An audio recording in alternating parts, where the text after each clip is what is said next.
Kids at home, mommies and daddies, we are live back on Reading with Joan. This afternoon, we are back again on this lovely afternoon. I've been dreaming of the beach on my bed since morning, which is kind of bad, because I just wanted to go out of my house, but I couldn't because these girls were in school. And the beach was just calling me, calling me. Did you feel like that?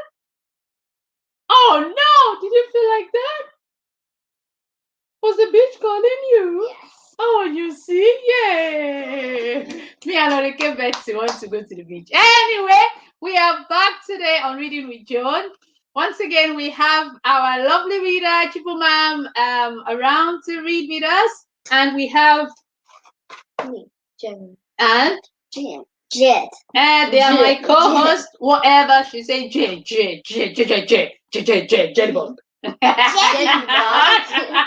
Yeah. So we are going to ask Chuma to come on and tell us the title of a book, and you can read for us and the title you're reading. Chuma, unmute yourself. Okay, so can you start and tell us the title and the title of your book? The title of my book is 365 Stories and Rhymes, and the story I'm reading today is called The Saint and God's Creatures. Long ago, at the time when the first Christians were building their churches in Wales, there lived a young lad called Baglan. He worked for an old holy man who was struck by the boy's kindness and his eagerness to serve God. One day it was cold, and the holy man wanted a fire in his room, so he asked Baglan to move some hot coals to make a fire, and to his surprise the boy carried in some red-hot coals in the fabric of his cloak. When the boy had set the coals in the fire, not a bit of his cloak was burned or even singed. The old holy man knew a miracle when he saw one. "You're meant to do great works for God," said the holy man. "The time is past when you should stay here serving me." And the old man produced a crook with a shining brass handle and offered it to the lad. "Take this crook and set off on a journey. The crook will lead your steps to a place where you must build a church. Look out for a tree which bears 3 different kinds of fruit. Then you will know that you have come to the right spot." So the young man took the crook and walked southwards a long way. In time, Baglan came to a tree. Around the roots of the tree a family of pigs were grubbing food. In the tree's trunk had nested a colony of bees, and in the branches of the tree was a nest where a pair of crows were feeding their young. Baglan sensed that this must be the right place, but the tree grew on sloping land which did not seem good for building, so the young man looked around until he found a nearby area which was flat, and there he began to build his church. He worked hard on the first day, digging the foundations and building the first walls, and he slept well after his labors. But in the morning he was dismayed to see that the walls had all fallen down, and water was seeping into the foundation trenches. So the next day he worked still harder and raised the walls stronger and higher than before. But when Baglan awoke the next morning, again the walls had been flattened. He tried once more, putting still greater effort into making his building strong, but again the walls were laid low, and Baglan began to despair of ever finishing his church. Baglan kneeled down to pray, and then he sat down to think. Perhaps he was not building in exactly the right place, so he moved his site nearer the tree, for the holy man had told him to build where he found the tree with 3 fruits. Straight away things began to go better. The pigs, rooting with their snouts, helped him dig out the new foundations. The bees gave him honey, even the crows offered him crusts of bread that they had scavenged, and this time Baglan's work was lasting. So he built and built until his walls surrounded the old tree, leaving windows for the pigs and bees, and a hole in the roof for the birds to fly in and out. As a result, his church looked rather unusual, but he knew that it was right. The young man kneeled down and prayed to God in thanks, and when he finished his prayer, he saw that all the animals, the pigs and the bees and the crows, had also fallen still and silent, as if they too were thanking God that the work was completed. After that, Baglan was always kind to the animals and taught others to show kindness to them also. His group may have been a holy relic that guided him to the tree, but even it could be used to scratch the back of the great boar. The end.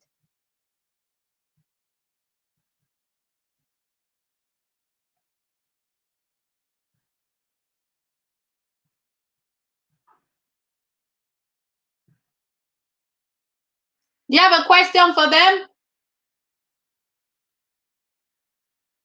Uh-oh, unmute yourself. Do you Yeah. have a question for them? Okay, what's your question? Where did the holy man tell Baglan to go? To a tree with 3 fruits. 3 different fruits. Is that correct? Yes. Oh, cool. Hey. Any other questions?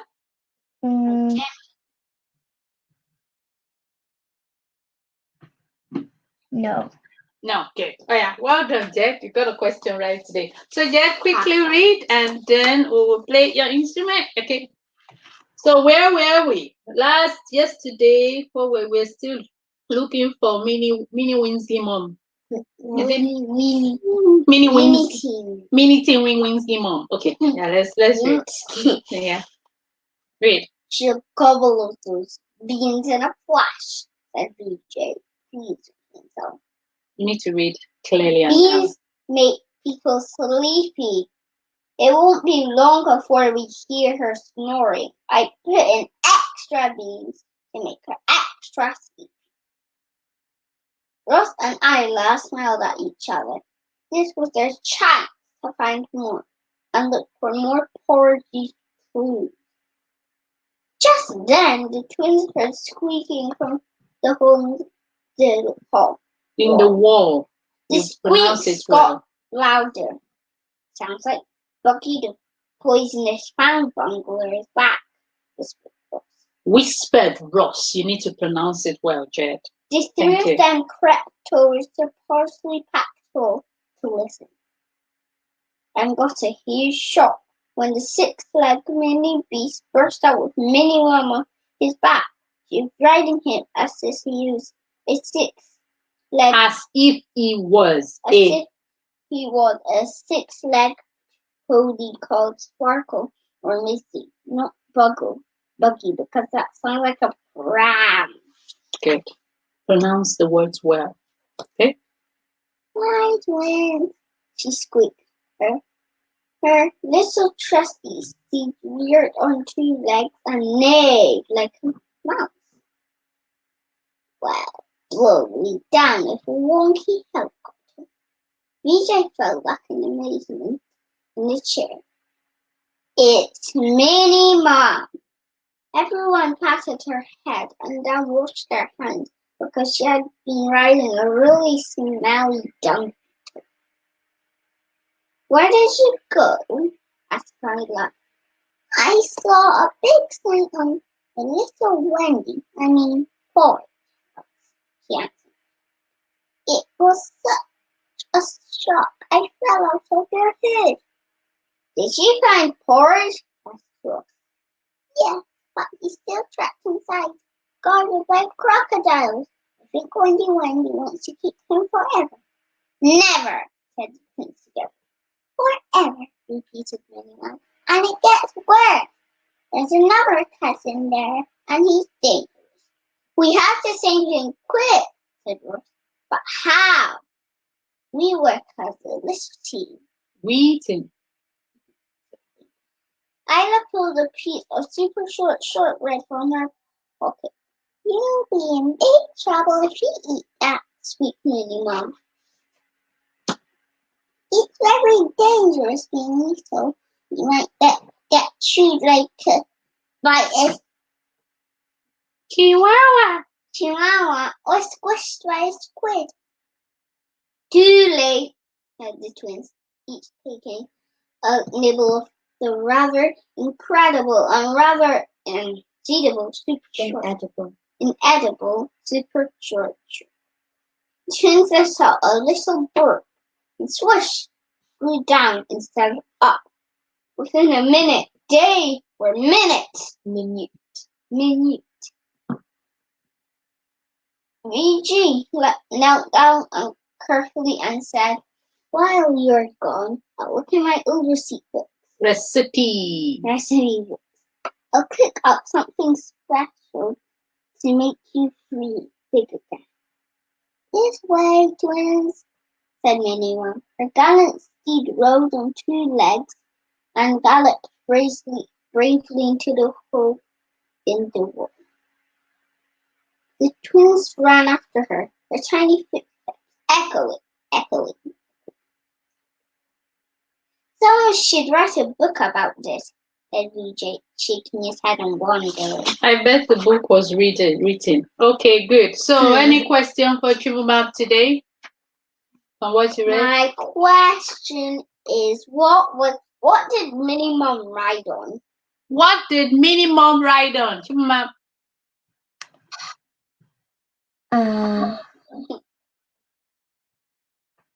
Dung thread. Very clue. Yeah. It's a very big clue. No? It's a very, very, very, very, very, very, very big clue. Ah, no, not. It's an insect. An insect with 6 legs. Yes, the 6. What is it? 1, 2, 3.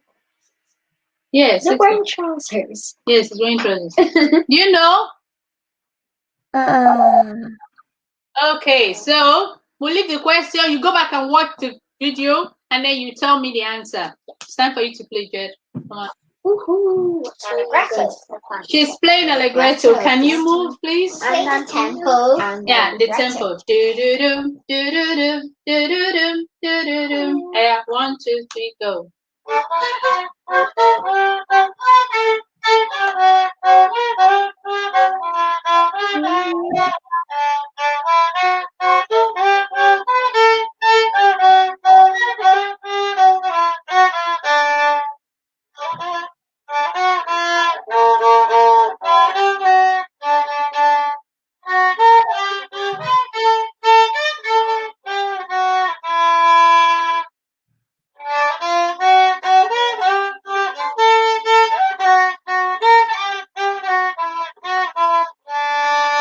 Well done. Well done. That's nice. Ow. Hey guys, welcome on Zoom. Okay, Jamie.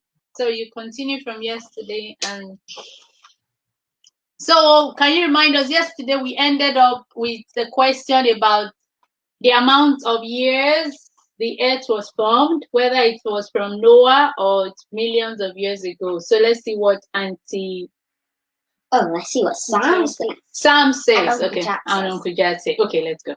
From Sam Billington to Uncle Jack. Subject: the Earth only appears to be old. Hi, Uncle.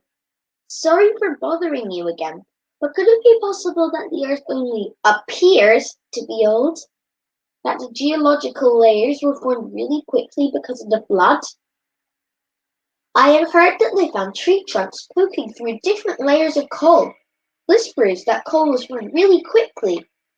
Anna's mum says that this can only have happened during global catastrophe, the flood. Cheers, Sam. From Professor Jack Scott McNeil to Sam Billington. Subject: reply: the Earth only appears to be old. Hi, Sam. I know that story about the tree trunk sticking through various geological layers. Such stories are told over and over again. But if you take a closer look, it turns out that they aren't true, or that there is a perfectly reasonable explanation, just such as the shifting of geological layers. I actually think your other question is much more interesting. You asked, can it be possible that the Earth only appears to be old? I've got a question for you too. Do you believe what you see, or do you doubt it? If you see a carton of milk on the table, do you believe that there really is a carton of milk standing there? I'm sure you do. It's different when you watch a magic show. You watch the magician saw a lady in half. Do you call 999 to report a crime? No, because you know you're being tricked. You know that the lady hasn't really been sawn in two. Look at the Earth. There's so many signs that tell us the Earth is older than 6,000 years. Geological layers, tree rings. There's even a tree that is nearly 12,000 years old. The layers of snow on the South Pole, which date back 700,000 years. You can measure this, and those measurements are very reliable. Do you think you are being tricked? I don't think so. I believe that what we see is real, that the Earth really is very old. Best wishes, Uncle Jack. From Sam Billington to Uncle Jack. Subject, reply, the Earth only appears to be old. But wouldn't it be possible that God only created ancestor species? So perhaps a fish and a beetle and a few birds and a wolf and a lion and a sheep, and that all other animal species have descended from those? Professor Jack Scott McNeill to Sam Billington. Subject, reply, the Earth only appears to be old. Hi, Sam. Of course that would be possible. God can do anything. He can create the Earth in 6 days, or through a 14 billion year long process of evolution, or something in between. We can explore how God made the world, and we discovered that He has done it through a long process of evolution. Best wishes, Uncle Jack. Okay, Still have so a bit of time. we still have a bit of time. So you want to read Monday? You don't want to read Monday. So if you don't want to read Monday, what can you explain to us where we are now? So I'll explain the whole book. No, okay, you want to explain the whole book so far. Okay. So what started all this discussion about is the Earth created by God, or evolution, or did God made the world in 6 days or 14 million years or something? First of all, a meteorite, a small one, landed on Sam's school bicycle shed, which caused it to shatter. And out from that arose a lot of questions about the Earth, like, did God create it, or did something else create it? Is science real? Is God even real? And things like that. And now they started a people library, so that What's a people library? People who come in, to answer people's questions. Okay, to answer the children's questions about what they think the meteorite was, about why they think the Earth was formed, about how long they think the Earth was formed, just everything about space, Earth, and it was evolution. Just a people library, not about space or anything. Okay, wasn't okay. But yeah, okay. First of all was Uncle Jack who started this thing about evolution. Okay, so Uncle Jack started it. Okay. Anna's mum, Louise, came, and she said something completely different. What did she say? She said that God made the Earth in 6 days, and that evolution is not real. It's created by people who don't want to believe in God and want to know. Oh, okay. And Uncle Jack said that God created the world through evolution, through the Big Bang. And next, then we had the Reverend. Okay, the Reverend. And he said that, how come you can't believe both of them? Both of them can be true. Okay, all right. And now Auntie Adoris came in. As a geographer? Yeah. She was talking about evolution, not really about the Big Bang. So she was talking about how the Earth was formed. She was talking about how hot the Earth was talking about how our fingers are developed, how long our fingers are. She was talking about the tunnel, the deep tunnel from one part of the earth to another. So she was giving a geographical aspect to the world. And then she now went into the fossil. And there's a picture in this book that shows the fossil. So if I show you, layers. Chibunmam, can you see? Can you see the fossils of the earth, the layers of the earth? Can you see the layers of the earth? Yeah.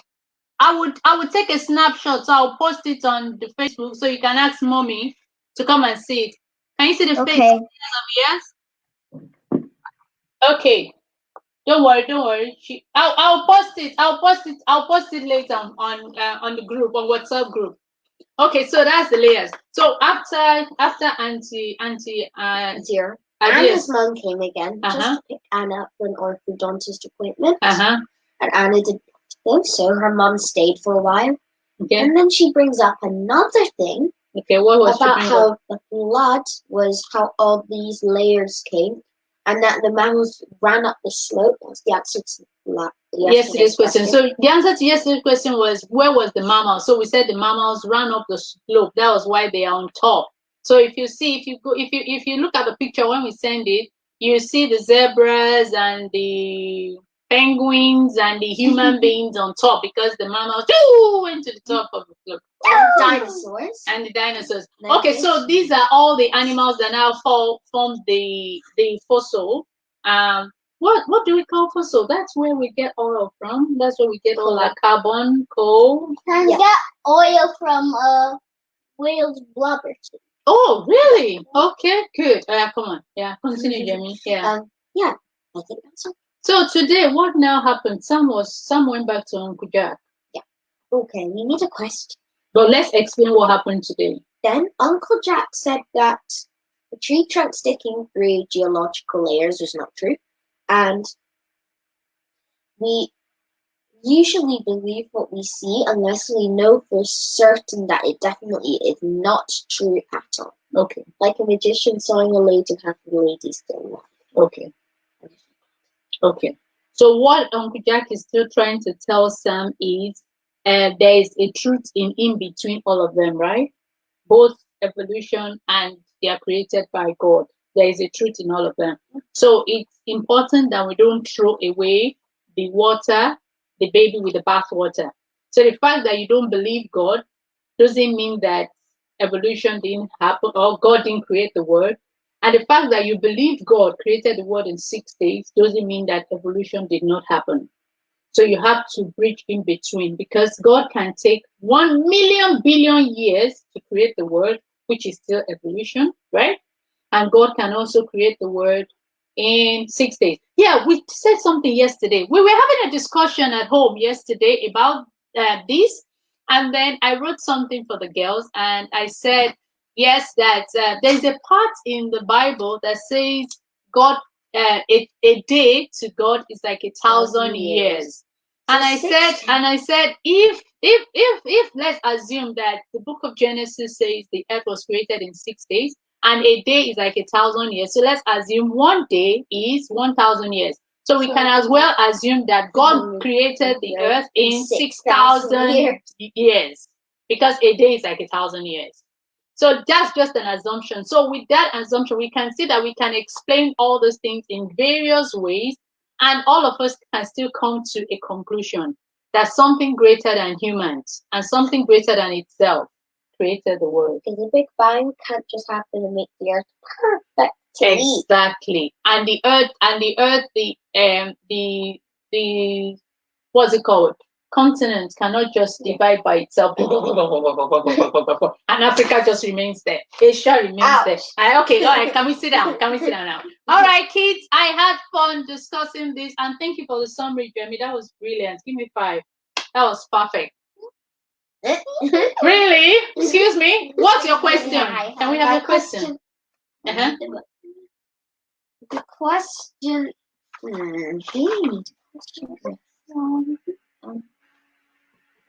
This is hard. Yeah. I don't think there's a question.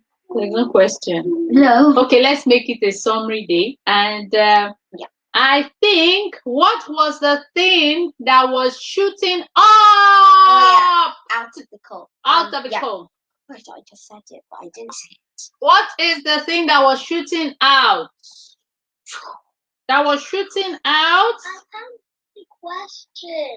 Okay, let me repeat the question again. What is the thing that was sticking through the various geological layers? What was the question? Yes, what Was sticking out through the various geological layers? Do you know? Can we tell them? Chibunmam, do you know? Do you know Chibunmam? Chibunmam. And she will do it. Do you know? No. You can't hear me. What's happening? Good. Okay, let's see.